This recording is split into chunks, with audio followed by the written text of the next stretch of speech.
आरती चल रही है, फिर भी दूर है इसलिए शब्द सुनाई देंगे। आरती पीछे बजती हुई भाषित होगी। सबसे पहले जिसका अंत कोई भी नहीं ले सकता, गरुड़ पक्षी चाहे उनकी स्पीड से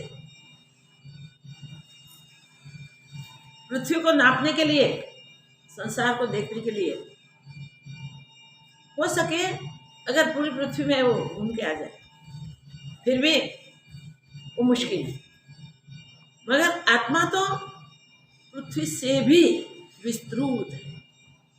ऐसे विस्तृत आत्मा को जिसका नाप कोई नहीं कर सकता, जिसके डेप्थ कोई नहीं देख सकता, जिसकी हाइट को कोई नहीं पहुंच सकता, ऐसे आत्मा को सबसे पहले कोटि कोटि प्रणाम।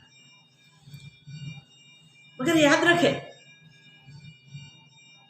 ऐसे अंत रहित और आदि रहित आत्मा अगर हम पकड़ना चाहें, हम पहचानना चाहें, तो पुरुषार्थ से पहचान जाते हैं, पकड़ सकते हैं।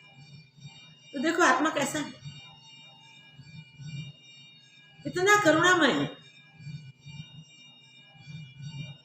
और फिर भी इससे कठोर और कोई नहीं। ऐसे अष्टावक्र जी और जनक महाराज के संवाद से हमें पता चलता है,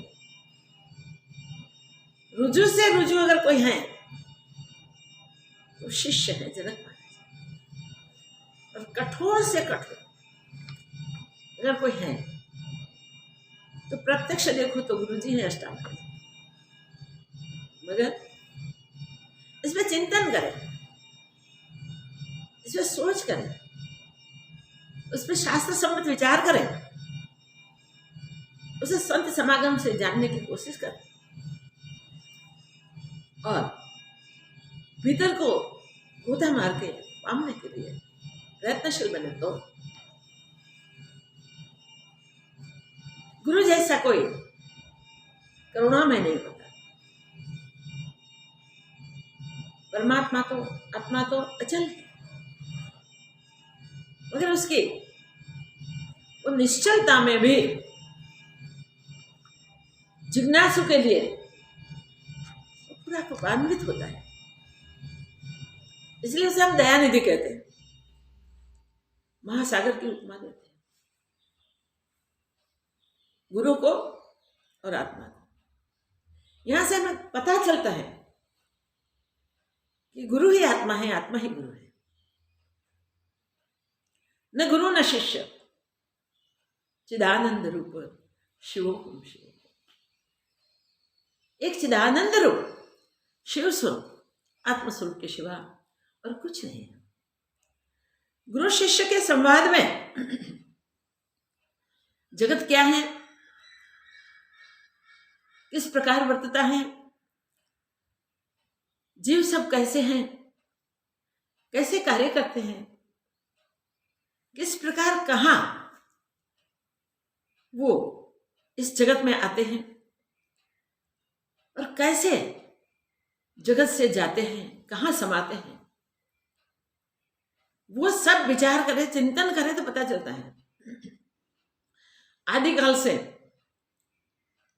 हम देखें, हमारी दृष्टि कहां तक जाएगी, आदिकाल के भी सोचे तो कहां तक जाएगी, वहां तक जो महाप्रलय हो गया, सारा जगत समाप्त हो गया, सारा संसार न रहा, तो क्या था।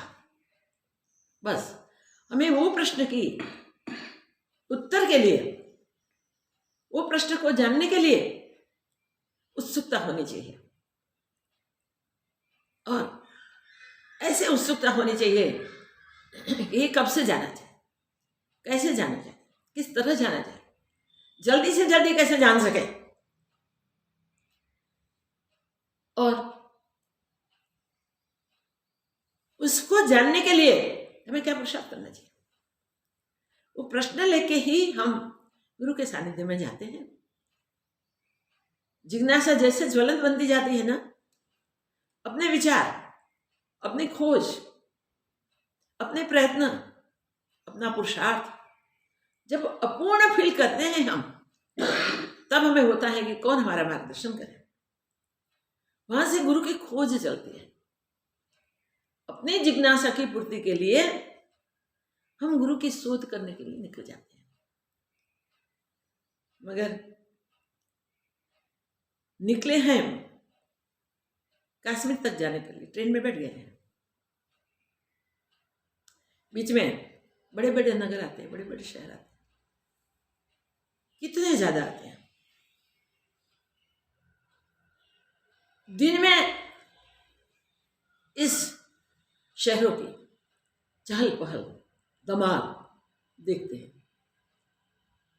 रात्रि को देखो तो ये पूरे नगरों की रोशनी, उसकी जगमगाहट, उसके लुभावने दृश्य अगर हमको खींच जाए और हम उतर जाए, तो ट्रेन से उतर जाए कि भाई अच्छा नगर है, घूम लेते हैं, फिर लेते हैं, क्या ट्रेन रुकेगी? नहीं रुकेगी। हम पहुंच पाएंगे? नहीं पहुंच पाएंगे। तो यहां ही हमें सावधानी रखनी है, यहां ही हमें अलर्ट रहना है। अपने स्वरूप को भूलकर, अपने आप को जाने बिना, वास्तव में हम जो हैं वो हमारा अचल स्वरूप है। हमारे वही स्वरूप में पूरा संसार उदित हुआ जैसा दिखता है, मगर हमें वो पता नहीं है कि ये संसार अनित्य है, ये नित्य नहीं है, ये शाश्वत नहीं है। वो संसार तो समुद्र में तरंगों की तरह चक्राधिक तक और बुदबुदे की तरह उपजता है और लय हो जाता है, रहता नहीं है भाई। और उपजता है वो भी हमारी दृष्टि में है। उपजना मिटना वो और कहीं नहीं है। जो नित्य शाश्वत है, उस ब्रह्म स्वरूप में, उस आत्म स्वरूप में ये दृश्य खड़े हुए हैं। अब बहुत अच्छी बात जनक महाराज अपने अनुभव को बताते हुए कहते हैं कि ये जो सब दिखाई देता है वो समुद्र में जैसे तरंग दिखते हैं, बुदबुदे दिखते हैं, चक्र दिखते हैं, वैसे दिखता है। मीनिंग वो है, जनक जी वो समझ गए हैं कि ये कुछ टिकने वाला नहीं, रहने वाला नहीं है, ये सब अनित्य है। जो दिख रहा है वो अनित्य है। और कहाँ दिखता है? मुझ अनंत आत्मा में, जिसका कोई अंत नहीं, ऐसे बेअंत आत्म स्वरूप में दिखता है। तो जब महाप्रलय के समय सोचते हैं तब कुछ नहीं दिखाई देता, क्योंकि लय हो गया है, शांत हो गया है, रहा नहीं, समाप्त हो गया है। तो महाप्रलय के उस समय में हम सोचे, हम विचारे कि जो जगत अभी हम देखते हैं वो तो तब था नहीं, आया कहां से, कैसे आया और किस पर टिक रहा है? बिना आया तो कोई चीज टिकती नहीं है। तो जगत किसमें से उत्पन्न हुआ और किसमें स्थित है, और फिर वो रहेगा या नहीं रहेगा? हम कौन है, कहां से आए और कहां जाएंगे? इसके साथ तुरंत ये प्रश्न उठते हैं। वो प्रश्न उठते ही हमें अंतर खोज चलती है। उसमें सहारा लेते हैं हम सतशास्त्रों का और महापुरुषों के सत्संग का। जो महापुरुषों का आश्रय करता है, सत्शास्त्रों का आश्रय करता है, उसमें से ढूंढ सकता है, पा सकता है। और सिर्फ इतना करने से नहीं होगा। हमारे चित्त के जो स्फुरण है, जो मन के आवेग है, मन का उछलना है, हम सब जानते हैं कि मन विषयों की ओर ही जाता है और वहां पसंद नापसंद आती है। जो है उसमें प्रिय और श्रेय दो का भेद है। हमारा चिंतन वहां से आगे चलता है। श्रेय किससे होगा और प्रिय क्या है? जब हम संतों से जान चुके हैं, शास्त्रों से देख चुके हैं, जब चिंतन करते हैं तब पता चलता है कि ये जगत ये महाप्रलय के बाद उपजा हुआ है और महाप्रलय के समय में तो शांत है ही नहीं। उससे पहले क्या? तो पहले जगत था, तो वो उदित भी होता है और अस्त भी होता है, वो प्रकट भी होता है और वो ओझल भी हो जाता है, दिखता नहीं। मीन्स वो दिखने मात्र है, सत्य नहीं। सत्य होए तो निरंतर दिखे। शास्त्र क्या कहते हैं? शास्त्र कहते हैं कि जगत त्रिगुणमयी है, सत्व रज और तम। मगर शास्त्र कहते हैं कि आत्मा तो गुणातीत है, तो उसमें न सत्व है, न रज है, न तम है। आत्मा में कुछ भी अन्य है ही नहीं, तो अनन्य है और तीनों काल में अनन्य है। जब जगत नहीं था, नहीं रहता है, तब भी आत्मा तो होता ही है। उसका प्रमाण वो है, उस आत्मा में ही, आत्म सागर में ही ये जगत रूपी तरंग उत्पन्न होते हैं। जगत रूपी वाहन घूमते हैं। कैसे घूमते हैं? स्थिर अचल जल है, वो स्टीमर को लांग दी है, लंगर लगा दिया, बांध दिया है, तो वो फिर नहीं सकती, समुद्र में एक जगह पड़ी रहती है। मगर लांगना नहीं चाहा, अगर तो लांगी है तो छोड़ दी, तो फिर वो घूमने लगेगी। मगर कब घूमेगी? जब इसको पवन का धक्का लगेगा तब। पवन ही स्टीमर को, वाहन को चलाता है। तो पवन से ये चलता हुआ जगत रूपी विश्व आत्मा में ही तो है। आत्मा की उपमा समुद्र से दी गई है। हमने पूरे श्लोक में, अगले श्लोक में, पहले श्लोक में, 7वें प्रकरण में देखा कि वो महासागर रूप है। जगतिक दृष्टांत है, एक आंशिक बोध इसमें से लेना है। सर्वांश में देखने को जाएंगे तो ये जगत रहने वाला नहीं, टिकने वाला नहीं, हमको पता चल जाएगा, नाशवंत है। मगर समुद्र अनंत है, उसका अंत प्राप्त करने के लिए बहुत मुश्किल से प्राप्त किया जाता है।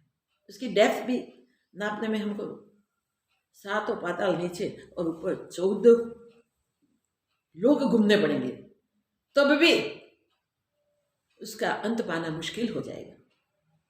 इसलिए जगत भी इतना विस्तृत है, इतना बड़ा है कि हम उसमें अनंत आत्मा को भूल जाते हैं। बेअंत आत्मा को पहचान नहीं सकते, जान नहीं सकते।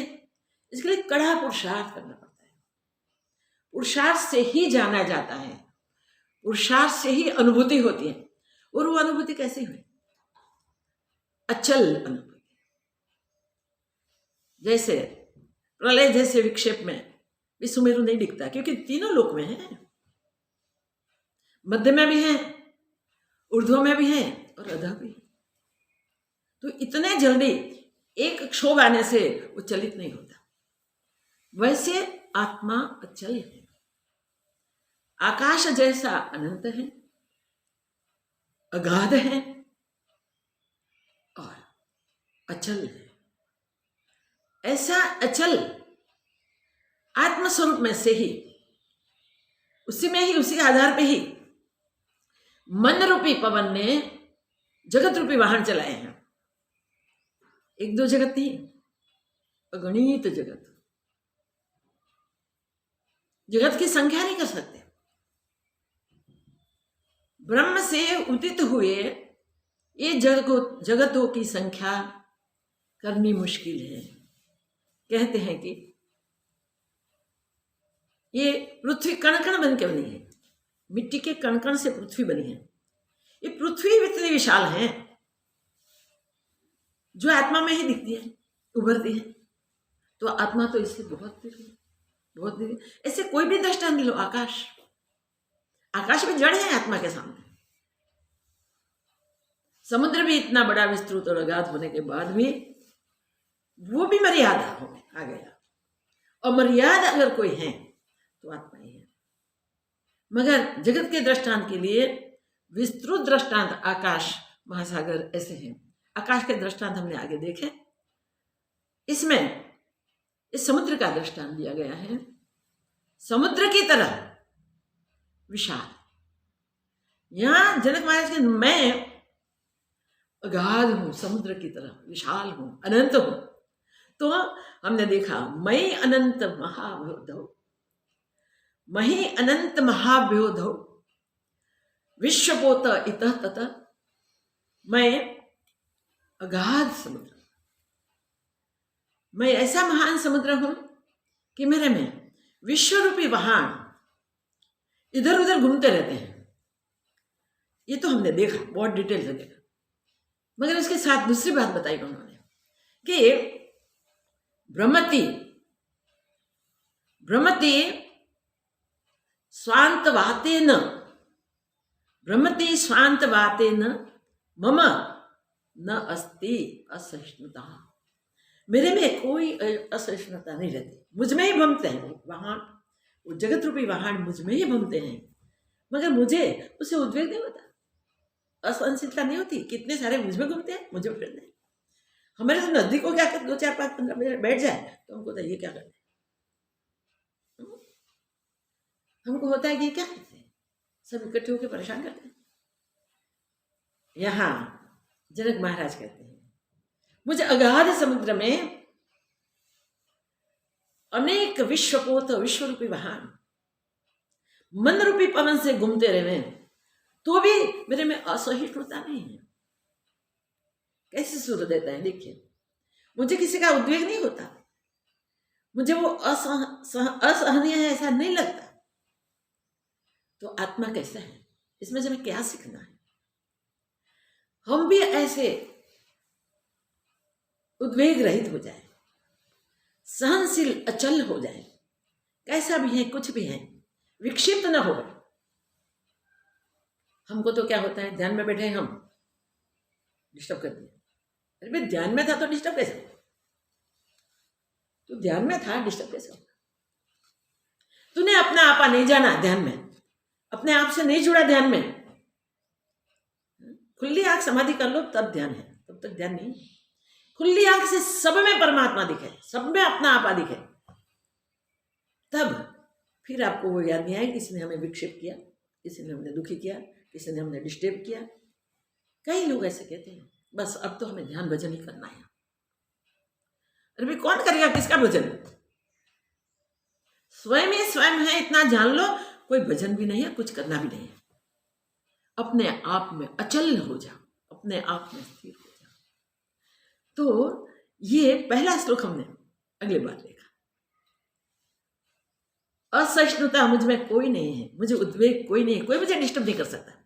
और किसकी ताकत है, कोई हुए तो ना, कहना वो है। दूसरा कुछ उपजा ही नहीं, बना ही नहीं। इसलिए ये मन की चंचलता को जान लो, समझ लो। और मन है क्या? कुछ नहीं है मन भी। मन को कोई दिखा सकता है? अगर कोई दिखा सके तो हम जाने कि मन भी कुछ बना है। नहीं, मन को कोई दिखा नहीं सकता। मन को जो जानते हैं वो अमन हो जाते हैं, मन रहित हो जाते हैं, उसकी चंचलता मिट जाती है, उसके उद्वेग शांत हो जाते हैं, और विचार ममल फिर उठते नहीं। कैसे नहीं उठते वो अगले श्लोक में बताएंगे। अगला श्लोक आज हम देखेंगे, उससे पहले सिर्फ 5 श्लोक का ही प्रकरण है। तो 5 श्लोक पढ़ लेंगे, इसका चिंतन मनन करेंगे। मयि अनन्तो महाम्बोधो विश्वपोत इतस्ततः भ्रमति स्वान्तवातेन मम अस्ति असहिष्णुता। मयि अनन्तं महाबोधो जगद्वीची स्वभावतः उदेतो वास्तमायातु न मे वृद्धिर्न च क्षतिः। मयि अनन्तं महाम्बोधो विश्वं नाम विकल्पना अतिशान्तो निराकार एतद् एवाहम् आस्थितः। नात्मा भावेषु नो भावः तत्रानन्ते निरञ्जने इति अशक्तो स्पृह शान्त एतद् एवाहम् आस्थितः। अहो चिन्मात्रम् एवाहम् इन्द्रजालोपमं जगत् अतो मम कथं पुत्र हेयोपादेय कल्पना हेयोपादेय कल्पना। हेयोपादेय कल्पना, ग्रहण त्याग की कल्पना ही है, कुछ है ही नहीं। ये बताने के लिए, अनंत आत्मा को समझाने के लिए इसमें देखा हमने कि 3 श्लोक में महासमुद्र के, अगाध समुद्र की बात की। फिर वो कैसे प्राप्त किया जाए, युक्ति क्या है, वो बाकी के 2 श्लोक में बताया। तो द्वितीय श्लोक में कहते हैं जनक जी, मैं अनंत महाबोधो, मैं महा अगाध समुद्र हूं, मैं अंत और आदि नहीं हूं, मेरे में अंत आदि कुछ नहीं होता है, इसलिए मैं अनंत हूं, बेअंत हूं। मुझे जानने की कोशिश करता है वो बचता ही नहीं, जो जानने के लिए जाता है वो स्वयं ही उसमें वही रूप हो जाता है, इसलिए वो भी बचता नहीं। ऐसा अनंत हो जिसका कोई अंत नहीं ले सकता, ऐसा मैं बेअंत हूं, मैं सदैव सलंग सूत्र हूं। कहा नहीं हूं मैं, और मेरे सिवा क्या है, मेरे सिवा कुछ नहीं है, सर्वत्र मैं ही स्थित हूं, सब में मैं ही परिपूर्ण हूं। जो भी दिखाई दे रहा है वो मुझमें ही दिखा रहा है, जो भी हो रही है कल्पना आदि वो सब मुझ में ही हो रही है, मगर मुझे कोई स्पर्श नहीं करते, नहीं कर सकते। क्या सुंदर बात बताई, मुझ में कोई स्पर्श नहीं करते। ऐसा फिर भी मुझे जानने के लिए, मुझे प्राप्त करने के लिए मुझ में ही उदित हुआ और मुझ में ही स्थित हूं। मेरा लय भी संभवित नहीं है, ग्रहण त्याग भी संभवित नहीं है, मैं ही मैं हूं। दृष्टि बदल जाएगी बस, और कुछ नहीं करना है, दृष्टि ही बदल जाएगी। पूरा जगत दिखता है, वो जगत क्या है, किसका संचय है? मन रूपी पवन ने महा अगाध समुद्र में उसको उत्पन्न किया है। जैसे शांत जल है, तो वो शांत जल इतना स्थिर दिखता है, ऐसा शांत दिखता है जैसे पृथ्वी हो गई, अचल दिखता है। ऐसा द्रवित होने के बाद भी वो पवन नहीं आता तब तक वो अचल ही रहता है। मगर इस मुझ समुद्र में जब मन रूपी पवन चलता है तब उसमें से तरंग उछलने शुरू हो जाते हैं, चक्रादिक होने भी शुरू हो जाते हैं, और उछलते उछलते इतने उछलते हैं कि छोटे बड़े संख्या न कर सके इतने तरंग होते हैं, इतने बुदबुदे होते हैं, इतने चक्रादिक उत्पन्न होते हैं। कैसे होते हैं? मन भी अचल होवे तो संभवित नहीं है। मन चलित होता है तब होता है, याद रखो। मन में कभी कभी चक्रवात आते हैं बड़े बड़े, जैसे समुद्र में भी ऐसे उद्वेग वाले पवन आते हैं। हमने वंटोल आके तो देखे हैं, वो देखे हैं तो हम जानते हैं कि कैसे आते हैं वो बवंडर।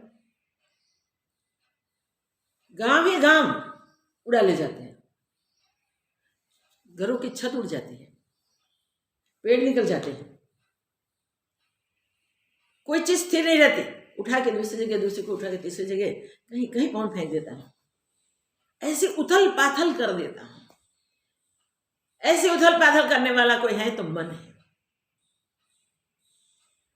मन को जिसने जाना, जिसने पहचाना, उसका मन ही गुम हो जाता है, रहता ही नहीं। मगर जब तक उसको नहीं जाना, नहीं पहचाना, तब तक ये मन के झंझावात में हम फंस जाते हैं। ये बवंडर में हम उड़ जाते हैं और कहीं कहीं यहीं से कहीं, कहीं से वहीं घूमते रहते हैं, भटकते रहते हैं। जाके कहाँ गड्ढे में गिरेंगे पता नहीं होता, और कितने डर जाते हैं ऐसी परिस्थिति में। मगर ये तो निर्भय आत्मा है, जिसमें ये दिखा, जिसमें मन उठा, जिसमें मन रूपी पवन ने भ्रमना शुरू किया, वो भ्रमित पवन रूपी ये वाहन स्टिम्पर कहाँ भम सकती है? संसार रूपी ये स्टीमर, विश्व रूपी ये स्टीमर महाअगाध समुद्र में ही फिर सकती है। मन रूपी पवन जब चलता है तब मन अचल आत्मा में जगत का दृश्य खड़ा कर देता है। आधार चाहिए, आधार बिना तो कैसे हो सके, इसलिए वो आत्मा का आधार ले लेता है, और आत्मा का आधार लेके वो मन अनंत सृष्टियों की रचना कर लेता है। सृष्टि में क्या है?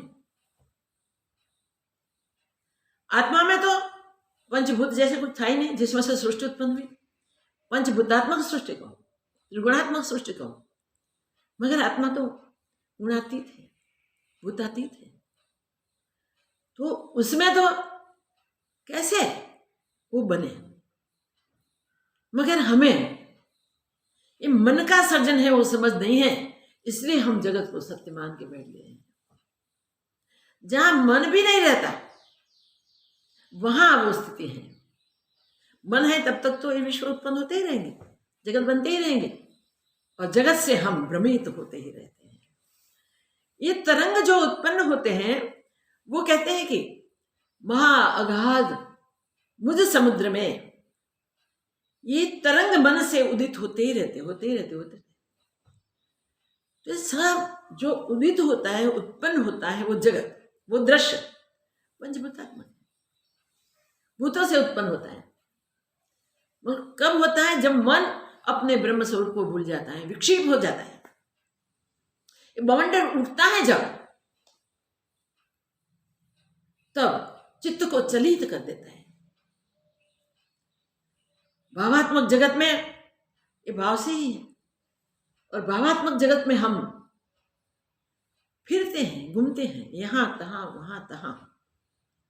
जिसने भी अपने आप को जाना, वो इस भावात्मक जगत उत्पन्न होने के बाद भी उससे नहीं जुड़ता, वो अपने आप में ही स्थिर रहता है।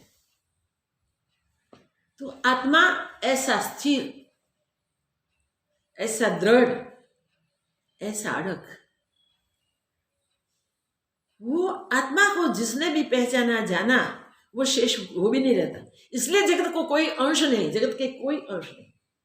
जितने पदार्थ हैं, जितने शरीर हैं, जो भी दृश्यादिक हैं, कोई भी योनि के 84 लक्ष योनि इसमें से मन ने सर्जित की कर दी है। इस 84 लक्ष योनि में से एक भी जीव ऐसा नहीं है जो जीव वास्तव में पंचभूतात्मक होगा। वास्तव में कुछ बना ही नहीं, कुछ उपजा ही नहीं। पर जब तक वो समझ नहीं है तब तक यहां समझाने के लिए बताते हैं। महा अगाध मुझ समुद्र में पवन वेग के वेग से मन चलित होता है और मन के वेग से ये संसार उत्पन्न होता है। ये उत्पन्न होते हुए संसार को देखने को हम रह जाएंगे तो क्या होगा? हम गुमराह हो जाएंगे, रास्ता नहीं मिलेगा, भटकते रहेंगे। कहां तक? कहीं जन्मों तक। एक जन्म नहीं, एक दिन नहीं, एक मास नहीं, एक साल या पूरी आयु नहीं। उसके बाद भी चित्त में संस्कार तो भरे ही हुए हैं, सारे जो किया है उसका, वासनाएं भीतर मौजूद है। तो वासनाओं के अनुसार, चित्त के चित्र के अनुसार हमारी गति हो जाती है दूसरे शरीर में। इस प्रकार जन्मों तक ये चालू ही रहते हैं। मगर जिसने सोच लिया कि मैं कौन हूं, कहां स्थित हूं और कहां जाने वाला हूं, वर्तमान में अपने को स्थित देखें, भविष्य में क्या होगा वो भी सोचना पड़ेगा। तो हम जब विचार करते हैं, इसलिए विचार को बहुत महत्व दिया है। श्रम, संतोष, विचार और सत्संग, ये 4 साधन बताए हुए हैं। तो जब हम विचार करते हैं तब पता चलता है कि जो दिख रहा है वो कैसा है। स्वप्न का जगत हम देखते हैं वैसा सत्य तो नहीं है। स्वप्न कहां सत्य होता है? निंद्रा आती है उससे पहले स्वप्न का जगत नहीं दिखता। निंद्रा टूट जाती है तब भी जगत दृश्य नहीं रहता, मगर स्मृति रह जाती है। देखा ना जगत, स्वप्न नगर जो देखा उसकी स्मृति रह जाती है। मगर उस पर जब विचार करें तब पता चलता है कि ये तो झूठा है भाई। स्वप्न में हमने जो देखा वो तो अभी नहीं है। स्वप्न में हम कोई सम्राट बन गए, अभी तो अपने निर्वाह की भी चिंता है। तो स्वप्न झूठा है, समझ में आ गया ना? ये बात समझ में आ जाती है कि भाई स्वप्न दृश्य मात्र है, दिखने मात्र है, एक काल में दिखता है, आदि अंत में नहीं दिखता। स्वप्न के समय में ही दिखता है, स्वप्न के प्रारंभ से पहले नहीं दिखता। स्वप्न शुरू हो गया तब गाढ़ निंद्रा में हम चले गए हैं। तो निंद्रा दोष से हम स्वप्न देखते हैं, ऐसे अज्ञान से हम मन के पवन से जगत को देखते हैं। तो निंद्रा दोष जब चला जाता है तब स्वप्न नगर, स्वप्न दृश्य कोई नहीं रहता। वैसे ही मन का वेग जब शांत हो जाता है, मन अमन हो जाता है, तब जगत दृश्य नहीं रहता। तब क्या रहता है? स्वयं ही स्वयं। स्वप्न दृष्टा स्वप्न टूटने के बाद स्वप्न दृष्टा ही रहता है। मनोराज्य करने वाला मनोराज्य टूटता है तब स्वयं ही रहता है। मनोराज्य शुरू हुआ उससे पहले वो अपने आप को भूला था, मन के साथ जुड़ गया था, मन रूपी जगत में भ्रमने लग गया था, जगत रूपी पहाड़ में घूमने को निकला था और अपने आप को भी भूल गया था। जगत मिथ्या है वो सोच नहीं थी, वो समझ नहीं थी। मगर भटकते भटकते भी जब सदविचार आता है और सोचता है कि वहां कहाँ ले जाएगा, कहाँ तक ये दृश्यादिक दिखाएगा, तो हम सोचेंगे कि हम जब तक उस पर आरूढ़ रहेंगे, तब तक उस पर बैठे रहेंगे, तब तक जगत में हम जब तक बैठे रहेंगे तब तक हमको ये जगत दिखेगा। किसके द्वारा? मन के द्वारा। मन से बैठे हैं और मन से भवेंगे। ये भ्रमण बंद करना है तो मन को शांत करना है, मन को स्थिर करना है। मगर यहां तो कहते हैं कि मन को क्या शांत करना, कोई जरूरत नहीं उसको शांत करने की। भाव जगत है, आपकी भावनाएं उठी और आपने देखा। संकल्प मात्र, भावना में संकल्प मात्र, जिसमें हमने जैसा सोचा वैसा हुआ। परिस्थिति के अनुसार हम सोचने लगे, मगर परिस्थिति तो पलट जाती है। पहले ऐसी परिस्थिति नहीं थी, पीछे नहीं रहेंगे। अब परिस्थिति दिखती है, उसके अनुसार हम सोच करते हैं। कोई हमारा बहुमान करता है तो हम खुश हो जाते हैं, वाह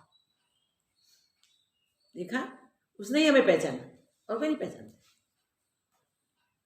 और कोई अपमान करता है तो दुखी हो जाते हैं, हमने कुछ उसका बिगाड़ा नहीं, हमारा अपमान करते हैं। हमने उसका कुछ बिगाड़ा नहीं, कुछ बुरा नहीं किया, और वो मेरे लिए ऐसा करता है। मैं कौन हूं वो सोचे बिना मेरा अपमान कर दिया। हम पद प्रतिष्ठा में बैठे हुए हैं, बंधे हुए हैं, शरीर में घूमते हैं, देखिए, मगर किसके आधार से? मन के आधार से। मन पवन से घूमते हैं भाई। ये मन शांत करने के लिए जाएंगे तो वो तो डबल उछलेगा। जैसे फुटबॉल को हमें उछलने नहीं देना है, पैर में दबा दिया, मगर जब पैर उठाया तब दुगुने वेग से उठेगा वो। ऐसे मन को शांत करने को जाते हैं हम, तब मन डबल फोर्स से आता है, डबल फोर्स से उसके वेग को लेके हमको संसार में डुबो देता है, संसार में ले जाता है, संसार में फिराता है। वाहन है तो तैर भी सकता है, मगर जब तक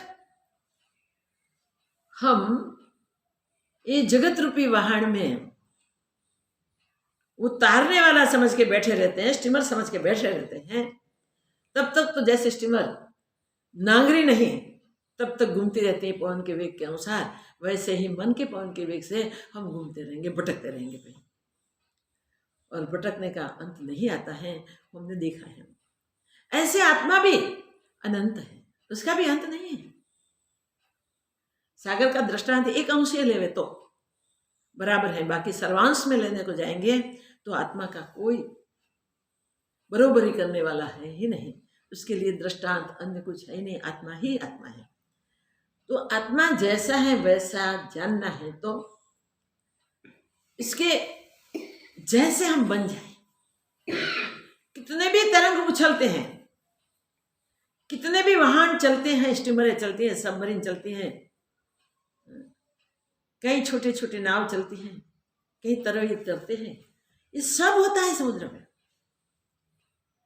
मगर समुद्र विक्षिप्त नहीं होता।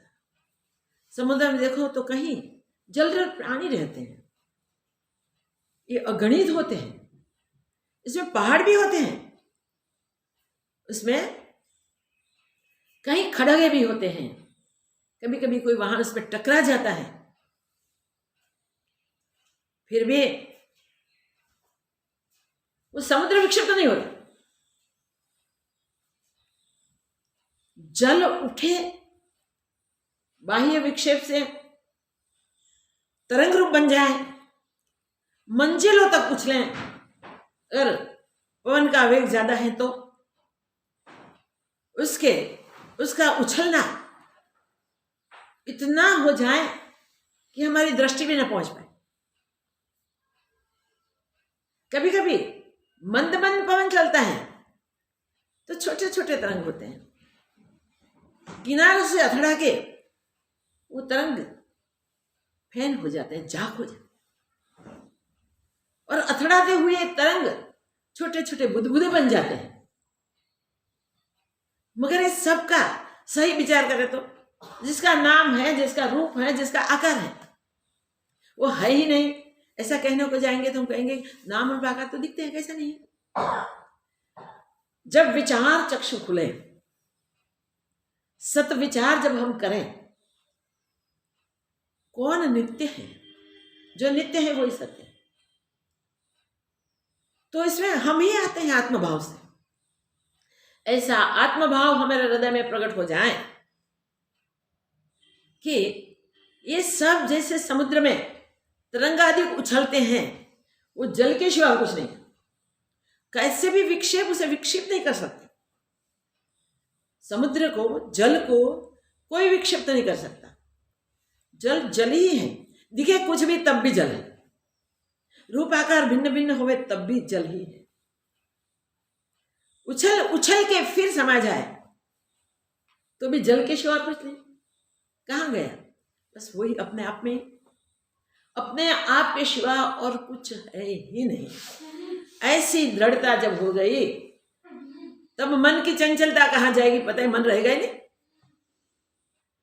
मन बुद्धि चित्त अहंकार, ये चतुष्ट अंतस्करण जिसमें स्वरूप की प्रतीति होती है, अगर कब ये चारों जब निर्मल हो जाते हैं, तब वो निर्मल नहीं होते तो हम कुछ न कुछ जगत को देखते रहते हैं और जगत में बमते रहते हैं। जब हम आत्म विचार करते हैं, ये दृष्टांत देख के हम अचल हो जाते हैं, अपने आप में स्थिर हो जाते हैं और अपने आप को पहचानने के लिए पुरुषार्थ करते हैं और दृष्टि दृढ़ करके इस सत्य का, शास्त्र जो कहते हैं उसका स्वीकार करके, संत महापुरुष भी वही कहते हैं, तुम अनंत हो, अगाध सागर जैसे, जिसका अंत कोई नहीं ले सकता, वैसे तुम्हारा भी अंत कोई नहीं है। तुम अपने आप में अचल स्थित हो। स्थित होना नहीं पड़ता, याद रखो। विक्षेप को हटाने की क्या जरूरत है? तब तुम अपने आप में अचल स्थित हो। जगतिक कोई विक्षेप तुम्हें हटा नहीं सकते, हिला नहीं सकते, चला नहीं सकते। तो उसको हिलाने की, उसको फिर पकड़ के स्थिर करने की कोशिश करने की क्या जरूरत है? कुछ करने की आवश्यकता नहीं। जैसे जैसे मन का उपशम करने का अभ्यास करोगे, पुरुषार्थ करोगे, वैसा वैसा मन उछलता जाएगा। मन ऐसा पवन है कि किसी को नहीं छूता, सबको घुमा देता है, सबको फिरा देता है। उस मन को हम कैसे स्थिर कर सकेंगे? मन को जब हम अमन कर सके हैं, और अमन करने की एक ही युक्ति है, कोई युक्ति नहीं है, दूसरी कोई युक्ति नहीं। अपने आप को पहचानो, अपने आप को जानो। मैं बेअंत आत्मा हूं, मैं अगाध आत्मा हूं, मुझ में अन्य कुछ हुआ ही नहीं। जैसे समुद्र में जल के सिवा और कुछ नहीं है। जो भी रूप, जो भी आकार, जो भी दृश्य, वो सब जल के ही है, जल के सिवा नहीं है। तो पवन कुछ भी करे, जल को छोटा बड़ा जितना भी उछलना उछल, क्या फर्क पड़ता है? मगर जब वो शांत हो जाता है पवन, तब जल जल ही स्थिर है। फिर द्रवित होने के बाद भी वो पवन से द्रवित होता है। पवन नहीं है तो स्थिर है। स्थिर जल जैसा है वैसा उदित होता है, उठता है, तरंग रूप होता है, तरंग आदि रूप होता है, तब वही जल है। जल के सिवा और कुछ नहीं। इस प्रकार अनंत ब्रह्मांडों को दिखाने वाला जिसमें दिखा रहा है वो तो वो अनंत आत्मा में हूं, मुझ में दिखा रहा है। ऐसा निश्चय जिसको हो जाता है, ऐसा स्वीकार जिससे हो जाता है, और उछलते हुए ये सब विश्व मुझसे अभिन्न है, ऐसा जब पक्का निश्चय हो जाता है, तब मन को शांत करने का क्या उद्यम करना है? कुछ करना ही नहीं, अपने आप को पहचाना है। मन की पहचान की जरूरत नहीं है, चित्त को देखने की जरूरत नहीं है, बुद्धि क्या कर रही है कोई सोचने की जरूरत नहीं है। अहंकार उठता है नहीं उठता, कुछ सोचने की जरूरत नहीं। वो तो अंतःकरण जैसे बहिर्करण इंद्रियादिक है, पूरा देह से सोचे तो जैसे वैसे वही है। यही देह में अगाध आत्मानुभूति हम अंतस्करण में कर सकते हैं। देखिए, साधनों का उपयोग सदुपयोग करना है। साधनों का सदुपयोग नहीं करते तो हम संसार में भटकते रहते हैं। हमको भटकाने वाला मन मौजूद ही है, हाजिर ही है। मन से तो हम बिछड़े हैं, अपने आप से उठ गए, निकल गए हैं, और निकलते निकलते जन्मों तक भटके, फिर अभी ये मानव तन में आ गए हैं। इस मानव तन से ही पाया जाता है, जाना जाता है, समझा जाता है। मानव तन में बैठ के सोच के हम जो भिन्ना भिन्नी खड़ी की है वो वास्तव में है ही नहीं, वो समझ सकते हैं। ये भिन्ना भिन्नी करने वाला मन है भाई, और मन विषयों से आकर्षित होता है। मन में ही भाव अभाव होते हैं। तो आज जगत पूरे जो भी है वो भाव रूप जगत है। जो विषयादिक है उससे जुड़ के मन उसके आकार बना लेता है।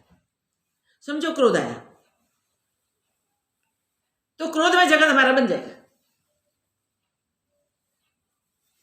मानो हम करुणामय हो गए तो हमारा जगत करुणामय हो गया। क्रोध को करुणा बनाने की मेहनत करने की आवश्यकता नहीं है भाई। तुम जब इस भावों से खींचते नहीं हो, विषयों से आकर्षित होते नहीं हो, तो दया, क्षमा, आर्जव, संतोष, सत्य, ये सब गुणों को भी देखने की जरूरत नहीं। और जितने भी काम, क्रोध, मद, मोह, लोभ आदि, हर्ष, शोक, भय, ये जो है वो देखने की जरूरत नहीं है भाई। उसको देखने को जाएंगे तो हम उससे आकर्षित हो जाएंगे। उसको हटाने के लिए कुछ करेंगे तो वो तो बलि है, हमें गिरा देंगे। मगर सिर्फ अपने आप में हम रहे, जो भी उथल पाथल होती है होने दो, हम साक्षी बन जाए। क्या अद्भुत बात बताई। हम चैतन्य साक्षी आत्मा हैं जिसमें अन्य कुछ उपजा ही नहीं, दूसरा कुछ बना ही नहीं। ऐसी अद्वैत की स्वीकृति, अपने निजी स्वरूप की जो सत्य की स्वीकृति है, वो स्वीकृति हमें और मजदूरी नहीं करने देगी और कोई मेहनत नहीं करने देगी। स्वीकृति मात्र से उसमें अचल स्थित होने के लिए हम बस साक्षी बन जाए। जो भी उथल पाथल हो रही है उसके साक्षी बन जाए, उसको देखते रहे। मगर वो तो परिस्थिति में उथल पाथल है। जड़ या चेतन दिखते हुए भी जड़ ही होते हैं। उसको जड़ चेतन की जो भी लीला में चल रही है, अरे मैं तो कहती हूँ ईश्वर की लीला, चलो ना, जीव जगत और ईश्वर तक। ईश्वर कहाँ लीलामय है? जब आत्मदृष्टि से देखें तब न जीव है, न जगत है, न ईश्वर है, तब लीला कहाँ से आएगी? जनक महाराज अपने अनुभव को बताते बताते कहां तक पहुंचा दिए हमको, कहां तक ले गए हैं हमको।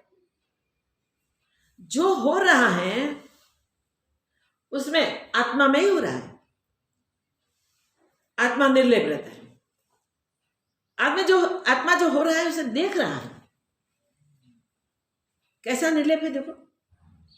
कितने भी झंझावात आते हैं, कितने भी कष्ट आते हैं, कितने भी सुखद आनंद संजोग आते हैं, कैसी भी परिस्थिति, श्रेय करने वाली परिस्थिति दिखे वो और प्रिय लगे वो परिस्थिति, भाई परिस्थिति तो बदलने वाली है। आज जो परिस्थिति हमको प्रिय लगती है वो कल नहीं रहने वाली, पहले भी नहीं थी। पहले बहुत अच्छी परिस्थिति होती है, बदलकर पलटकर वो बुरे संजोग दिखाती हैं। बुरे संजोग में हम अचल रहे तो फिर वो भले संजोग दिखाती है। परिस्थिति बदलती रहती है, याद रखें। हम तो अबदल आत्मा है, परिस्थिति की घटनाओं के साक्षी हैं हम। हम देखते हैं, इन्वॉल्व नहीं होते। हम देखते हैं, इन्वॉल्व नहीं होते। समुद्र के किनारे पे जो खड़े हैं ना, वो देख रहे हैं कि समुद्र कैसा है। जल से भरा हुआ समुद्र देख के जब उसमें समुद्र में बढ़ना घटना दिखाई देता है, तब जब बढ़ता है तब रुकते नहीं, हम भाग जाते हैं, क्योंकि हम उस दृष्टांत नहीं लेते, समझ नहीं सकते। परिस्थिति बदली, दूर से देखने की मौज आती थी। समुद्र किनारे सैर करने की भी मजा आती थी। मगर कहीं से सायरन बजे और कहवे कि निकल जाओ, निकल जाओ, निकल जाओ। समुद्र में भरती आ रही है, पानी बढ़ रहा है, तब निकल जाते हैं। और समुद्र में ओट आती है, पानी कहाँ अंदर चला जाता है, तब हम समुद्र में घूमते हैं। समुद्र में जो बाढ़ में, भरती में चीजें आई हैं, वो चीजों को देखते हैं कि लगते हैं क्या पड़ा है, क्या है, क्या है, कैसे, तब हम निर्भय होते हैं। मगर जब पानी चढ़ा तब हमें भय लगा, भागे। पानी कम हुआ, निकल गया वहां से, अंदर चला गया, तब हमें निर्भय हुए। मगर परिस्थिति के साथ हम भयभीत भी हुए और परिस्थिति के साथ हम निर्भय हुए, तो हम चलित हो गए हैं। परिस्थिति से जो चलित नहीं होते हैं, वो अबदल आत्म स्वभाव में दृढ़ता तो आपने होनी चाहिए, निश्चय अपना होना चाहिए। साक्षी बन के हम देखते हैं कि क्या हो रहा है, कैसे हो रहा है। दूर से देखते हैं तो भी वो भरती को देख के, पानी चढ़े हुए को देख के हम खुश होते, वाह समुद्र कितना भरा है, कैसा भरा है। और ओट आ जाती हैं, तब देखते हैं कि वाह सैल करने की मौज है, बहुत अच्छा है, जगह दे दी समुद्र ने। ये दोनों परिस्थिति में समुद्र को जो समझता है, उसका साक्षी बन के देखता है और अचल रहता है। ये बदलाव वाली परिस्थिति है, रहने वाली परिस्थिति नहीं है। मैं उससे नहीं जुड़ूंगा, कुछ नहीं होगा। प्रैक्टिकल में भी ऐसा ही होता है। मीरा के सामने जहर का प्याला आ गया, ये प्याला देख के उसको कहा गया था कि भेजा है अमृत। मीरा ने कोई शंका कुशंका नहीं की। मीरा को पता था कि उसके लिए क्या भेजा जाता है, वो शंका नहीं की। जहर समझ लिया और पी लिया, जहर अमृत हो गया। संकल्प की सृष्टियां होती हैं, जब हम उस दृढ़ता को पकड़ लेते हैं तब हमें अनुभव होता है। अपने बाबा जी के शिष्य, अभी बनी हुई घटना, हम सब साक्षी हैं। कुछ टाइम पहले सोमनाथ गए, समुद्र में जाके बैठे, चिंतन करते थे। वो दादा और उनके वाइफ भी थे उनके साथ। सायरन बज रही थी, जोर जोर से बज रही थी, निकलो निकलो निकलो। पुलिस वालों ने भी बहुत प्रयत्न किया, निकल जाओ निकल जाओ निकल जाओ। वो नहीं निकले। मुझे समुद्र भी भिन्न नहीं दिखता। जो जल आप सब कहते हैं कि ऊपर हो रहा है, मगर मेरा ही तो रूप है वो। मैं जल से भिन्न नहीं हूं। जल मुझे कैसे भिन्न हो सकेगा। निश्चय कर लिया और बैठ गए, पकड़ लिया, समुद्र में बैठ गए। तरंग कैसे आते हैं, मुझे कैसे उछलते हैं। बाढ़ के समय भयंकर तरंग, कुछ भी नहीं रह सकता, सब खींच के ले जाता है। उनके पत्नी थे, उन्होंने सोचा कि ऐसे छोड़ के मैं कैसे जाऊं। बहुत प्रयत्न किया, बहुत खींचने की कोशिश की, वो नहीं निकले, नहीं उठे। तब तक तो मुझे आ गया। एक आया, दूसरा आया, तीसरा आया, चौथा आया, वो तो कंटिन्यूस चालू ही रहते हैं। वो निश्चय वाले के साथ उनके वाइफ जुड़े थे, पकड़ के। मैं अकेले रह के क्या करूंगी, वो जाएंगे तो मैं भी जाऊंगी। वो निश्चय उनका था कि मैं पानी हूं, ये समुद्र मैं ही हूं, समुद्र मेरा क्या बिगाड़ सकता है। सत्संग उसी समय याद आ गया और उसमें दृढ़ता हो गई, देखो। और पुलिस वालों ने, सबने बहुत कोशिश की, मगर पानी जब नजदीक आया तब वो भी निकल गए बेचारे। फिर उन्होंने रिपोर्ट कर दिया कि ऐसा हुआ है, ऐसे एक दो लोग पति पत्नी समुद्र से नहीं निकले हैं। जैसे ही समुद्र खाली हुआ, पानी पीछे गया, वो ऐसे ही अचल बैठे थे। जल न खींच सका, समुद्र का जल न खींचे, ये बनी हुई घटना है, कुछ सालों पहले ही हुई। जिसका ऐसा दृढ़ निश्चय हो जाता है, पानी में पानी, आग में आग, पवन में पवन, उसको कौन स्पर्श कर सकता है?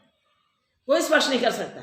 मगर वो दृढ़ता होनी चाहिए, वो निश्चय होना चाहिए, अज्ञान संपूर्ण मिट जाना चाहिए कि मैं अबदल आत्मा, अचल आत्मा हूं। आत्मा के सिवा और कुछ है ही नहीं। मैं आत्मा और कुछ अलग है ऐसा नहीं। मुझे आत्मा के सिवा भिन्न कुछ हुआ ही नहीं, उपजा ही नहीं। मैं स्वयं में स्थित हूं, मेरा तो उपजना मिटना है नहीं। तो भावनात्मक जो जगत है वो मन से उत्पन्न होता है और जीव को मन जगत दिखाता है। हम जब इस मन के दिखाए हुए जगत में चलित हो जाते हैं तब हम अपने आप को खो देते हैं। जिस आत्मा में ऐसे अगाध समुद्र उछलते हैं, जिस आत्मा में और कुछ कभी बना ही नहीं, उस आत्मा अपना खुद का रूप है, अपना स्वरूप है। हम कैसे बदलती हुई परिस्थिति में बदलेंगे? ऐसा जिसको भी निश्चय हो गया वो कभी भी नहीं बदलता, और नहीं बदलता उसकी क्या स्थिति है? अगाध स्वरूप में वो हमेशा हमेशा के लिए स्थित हो जाता है। कैसे भी पशु पक्षी प्राणी जो भी हैं, किसी को अपने से भिन्न माना ही नहीं तो क्या करेंगे? अलग समझे ही नहीं, क्या करेंगे? ज्ञानी भक्त वो कोशिश करते हैं, भक्त बनो तो ज्ञानी बनो। परमात्मा को अपना इष्ट समझते हैं और परमात्मा सब बन के स्थित है, ऐसा निश्चय है। भक्त जो है मैं ही सब कुछ हूं ऐसा नहीं कहता। ज्ञानी वो कहता है मैं ही हूं, मेरे सिवा और कुछ नहीं है। मगर भक्त नहीं कहते, भक्त कहते हैं मेरे इष्ट ही सब कुछ बन गए, सारे रूप उसके ही हैं, बहुरूप वो ही है। तो जिसको वो भी निश्चय है वो उसी को ही पाता है ना, उसी का स्वयं भी उसी का ही रूप हो गया, भिन्न नहीं हुआ। मगर वो प्रेम की मौज लेने के लिए ऐसे भगवान और भक्त का थोड़ा भेद बनाए रखते हैं और सब में आप सहित सब में उस भगवान को ही देखते हैं, उस इष्ट को ही देखते हैं। ज्ञानी भक्त समझते हैं कि भिन्न कुछ है ही नहीं। प्रेम की मौज लेने के लिए, प्रेम को लुटने लुटाने के लिए वो इतनी रेखा बना के अपने ज्ञान को पकड़ के रहते हैं, स्थिर रहते हैं। ऐसे ही हम वो कोशिश करें जो हमें पसंद है, मार्ग पकड़ ले। हम ज्ञान मार्ग में जाना चाहते हैं तो ज्ञान मार्ग पे चले। ज्ञान मार्ग में आत्मा अचल है, अबदल है, अविरत है, सर्वत्र है, सर्व में है, सदाकाल है, सर्वरूप है। तो और कुछ बना ही नहीं, वो निश्चय होगा। ज्ञान मार्ग के चलते हैं तो दूसरा कुछ बना ही नहीं। ये सब तरंग रूप जो भाषित होता है, ये वहान रूप जिसमें हम बैठ गए हैं, वो वहान है, वो मन रूपी है। हमारे मन ने मान लिया है, उसका आधार ले लिया, उस आधार से उसमें बैठ गए तो जरूर वहान बना लिया है ना, वो तारेगा तारेगा तारेगा तारेगा और हमारा जो निश्चय है ना, वो अधूरा निश्चय वो पूर्ण कर देगा। अबदल आत्मस्वरूप की अनुभूति उसके माध्यम से हो जाएगी। फिर जीव जगत या ईश्वर किसी का भेद नहीं रहेगा। अभेद आत्मस्वरूप में वो भक्त भी समा जाएगा। और जिसने इस ज्ञान मार्ग का स्वीकार कर लिया है, जिसने सब में एक को ही, अपने आप को ही, आप में ही सबको देखने का अभ्यास किया है, मैं सब में सब मुझ में, वो ज्ञानी है।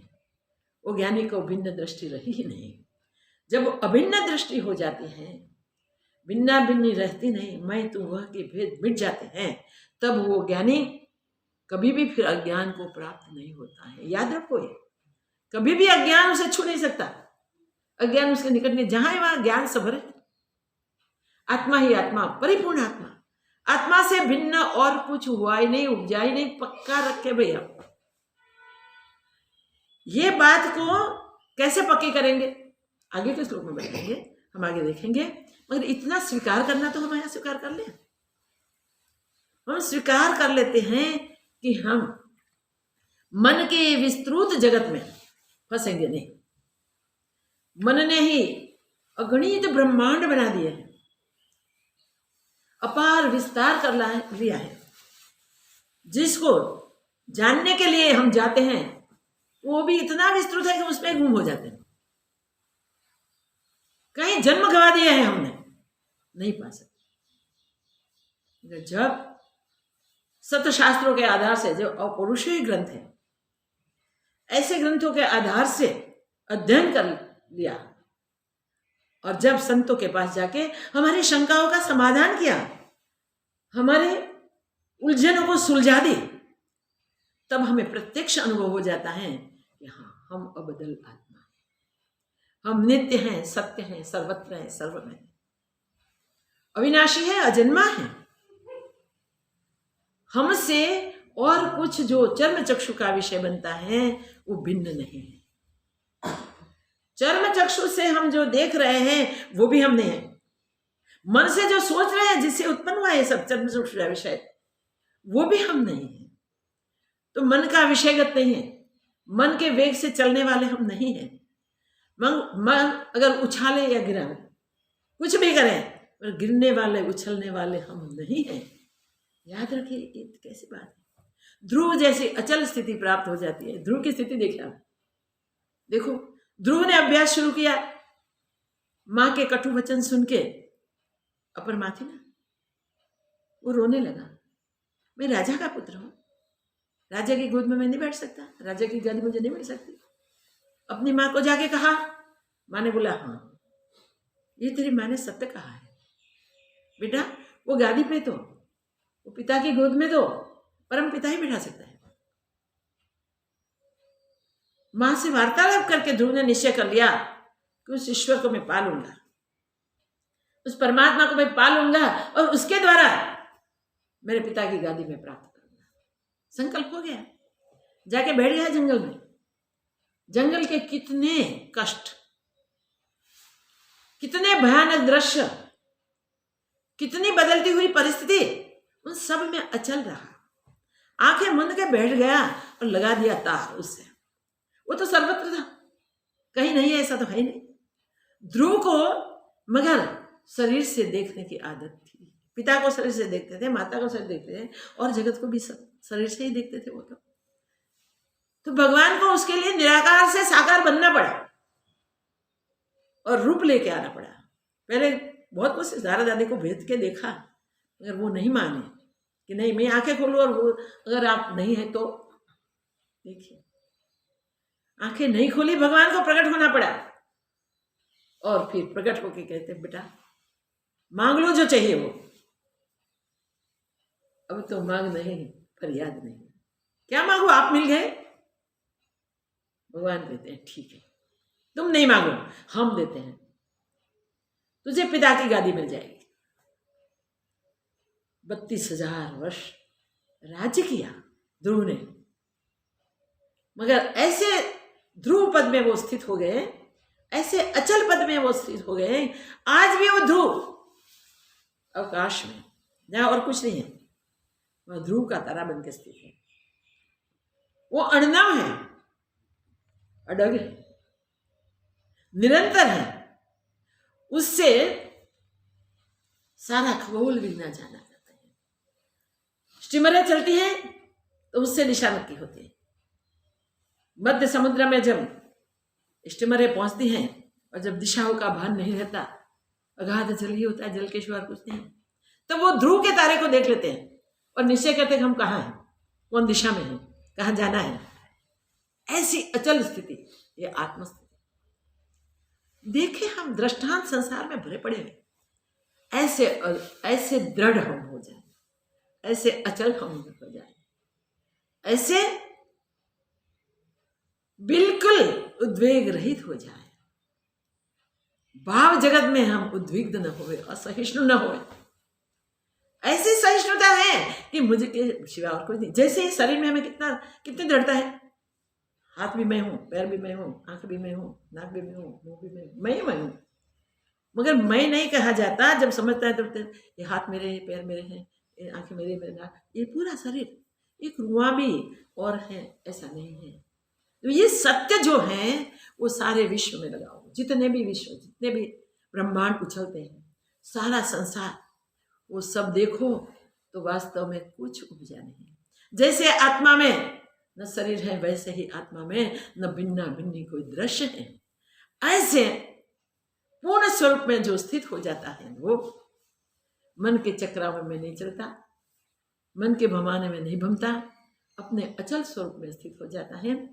तो ये मन की भ्रामक बातें हम छोड़ दें। मन कुछ भी बताए, कुछ भी कहे, भला बुरा कुछ भी दिखावे, हम उसके दिखावे में नहीं आएंगे।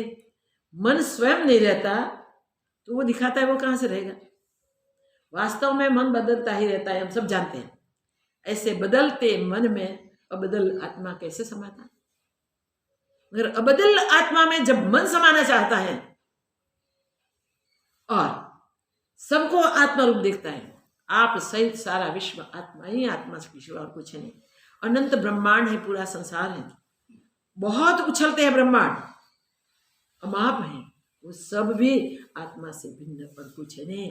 क्योंकि आत्मा में उपजे हुए दिखते हैं, होते नहीं। कितनी अच्छी बात बता दी, उपजे हुए दिखते हैं, होते नहीं। सिप में चांदी दिखती है, होती नहीं। रस्सी में सर्प दिखता है, होता नहीं।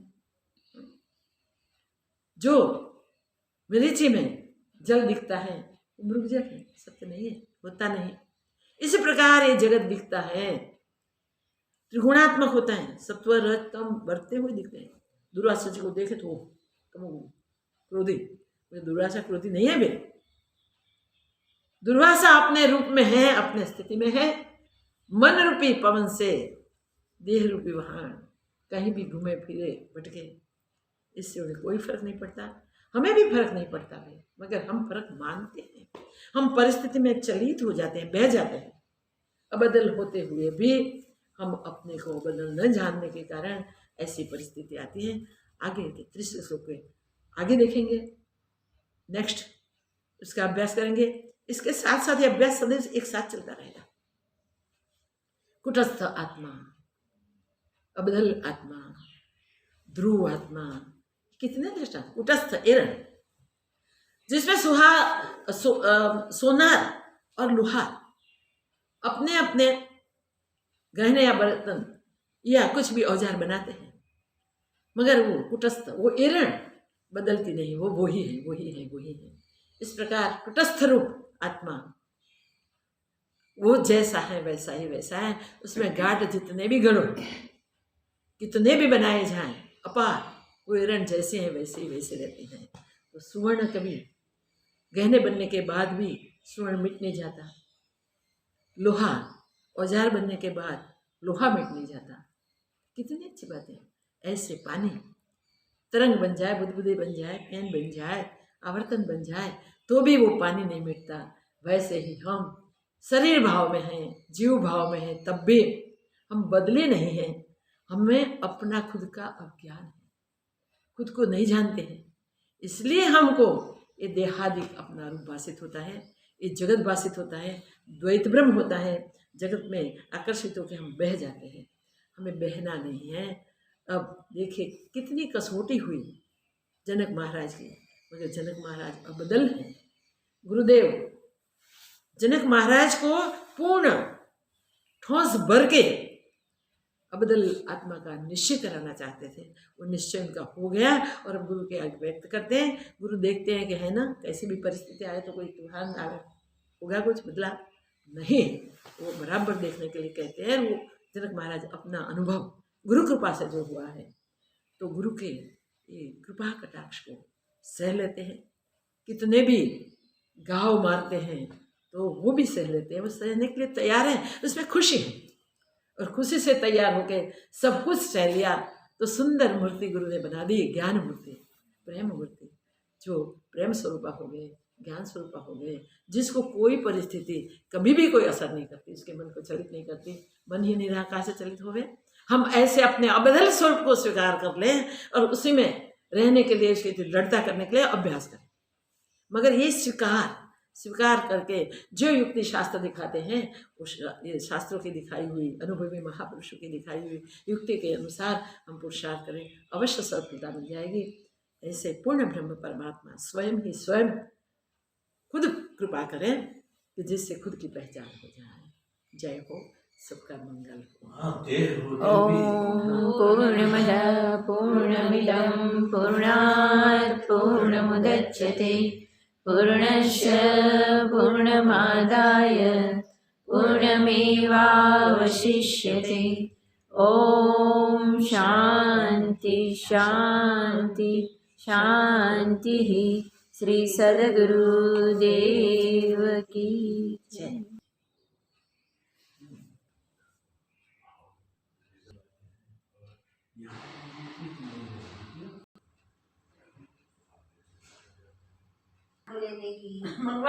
दवाइयाँ आई भी है अब आज की आपको सुबह का